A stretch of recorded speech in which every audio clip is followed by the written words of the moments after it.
So yeah, as I mentioned before, Horizon Forbidden West came out a couple of days ago, and it just happened Bit of a big to come game, out. this, isn't it? Oh, do you know what? I was lucky. Well, I wasn't really lucky because I thought my house was going to blow away, but it came out on the day that I had to shut the studio because of that horrible storm. But I did get a day off when I didn't have any power cuts. So yeah, so far so good. The world feels so much more alive. Like everything is moving, everything's interacting.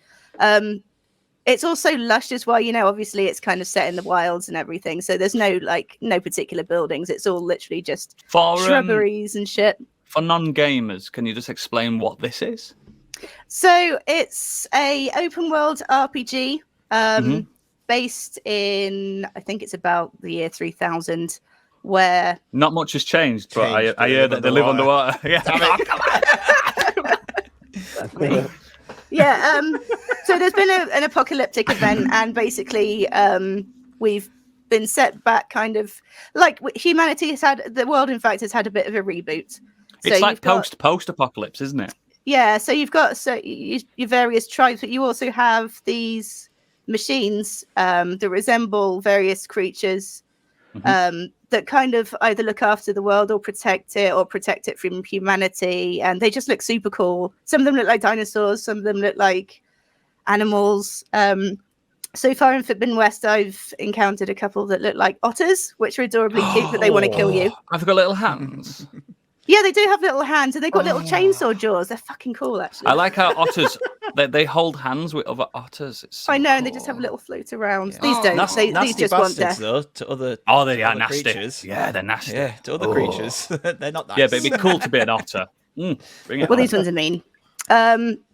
It's probably needs a bit of a patch, I would say. I've noticed a bit of pop-in. Some of the markers aren't showing up.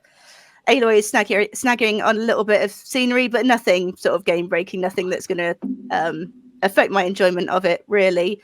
The climbing as well. So I don't know if you played it before, did you? Where you can kind of climb on marked areas. And the yellow it's the same, rope. Yeah, it's the same. There are still marked areas, and you find that with your little, I can't remember what it's called now, your little triangle on your ear. But it's not things sticking out from the scenery. You can actually climb up rocks and cliff faces now and everything. It's much more open. Like Zelda. Yeah, I would say so. Yeah, I think when Breath of the Wild came out, there's a lot of criticism aimed at Horizon where it restricted you to where you could climb. And Breath of the Wild was like, you can go anywhere you like. Well, essentially, it still 10 does. seconds. But essentially, it still does, but it's a lot more open. Is there a grappling hook? Because now after Halo, if there's no grappling hook, then I think grappling hook has become the new jump button for most games. You can grapple for days. To Deathloop, I was like, I literally pressed the grapple hook button. I was like, no, not there. Do that on this game. Combat-wise, it's as far as I've got, it's more of the same. So the gameplay mechanics are kind of more of the same. So if you played it before, you'll get to grips with it quite quickly. I found it a bit of a tearjerker right from the get-go. Not because it's sad necessarily, but the music's so impactful. You know what I'm like with music. Because of the otters, isn't it? It's the otters.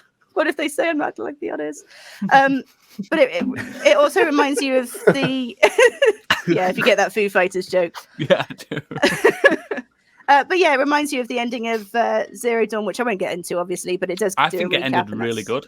It did end. It did end really good. It is a direct sequel as well, so if you haven't played it, I would certainly maybe watch a catch up on YouTube or something. It does try and cover the bases. I suppose it probably covers what you need to know, but it just doesn't have the kind of emotional impact that you might need taking into this new game.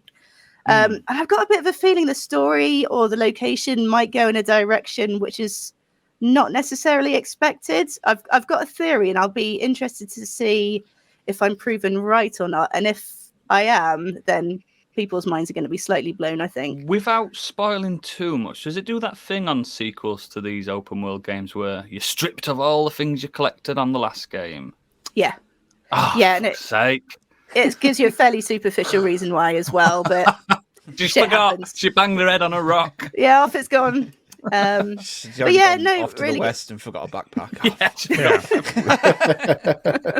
I hate that. But yeah, well, the temptation for me was to kind of mainline the story, but actually I'm just faffing around at the moment, doing all the side quests and everything. Like, especially because I really want to play Tiny Tina's Wonderland and Ghostwire Tokyo as well. So I do want to kind of get it out of the way so I can play these, but I just don't want to. The world's so nice. I just want to bumble around helping people find ingredients for their stew and stuff like that. But yeah. So I'll come back to I'll do another Nexus once I've finished and kind of round it up a bit. But so far so good. I'm probably only maybe 6 hours in, I would say. I thought the first game was really quite a pretty game anyway. So I take it they've gone a few steps up with the new version as well, because it's pretty stunning. Do they still look like dolls? Yeah, actually the character models are a little bit weird. Yeah, they are a little bit. Well, actually, most of the NPCs aren't, but you've probably heard all the drama about Aloy. And I have to say, yeah, her face I think she looks beautiful. She does look beautiful, but her face does look a little bit odd. Not in terms of her attractiveness, but it's a little bit maybe wax figurey. So that is a little bit of a criticism, but it's not really anything to get your panties. Did you see the one on Twitter where someone kicked off about the fact that she had a beard? Yeah, so and then somebody replies to say, "You've obviously never been with them 5 foot with an actual woman." I like women with beards. More beards for women, I say. Such a great call. It's a shame that she hasn't got a long red beard and plaits it like her hair, though. I fucking bring it on. Ladies, if you're listening, grow a beard. Fuck it. Yeah, beards are around. I started mine already.